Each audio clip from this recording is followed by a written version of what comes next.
Magsagawa ngayon ng demolisyon sa Factor Compound, Barangay Almanza 1 sa Las Piñas. Bagamat tutol, kusa nang naglabas ng kanilang gamit ang ilang residente. May report si Von Aquino. Von?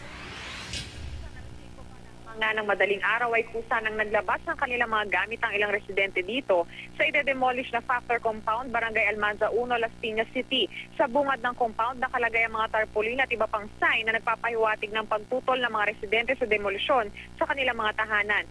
Ang Las Piñas Police pasado alas 4 pa lang nagsagawa na ng clearing operation sa loob ng compound kung saan nangumpiska sila ng mga bato na maaari raw gamitin sa demolisyon mamaya. Dito na isa-isang naglabas ng gamit ang iba pang mga residente.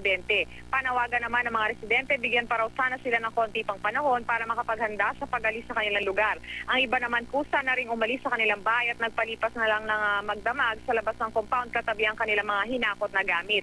Sa ngayon Susan ay nananatili pa rin ang ilang residente dito sa gilid ng kalsada malapit sa compound katabi ang kanilang mga inilabas na gamit.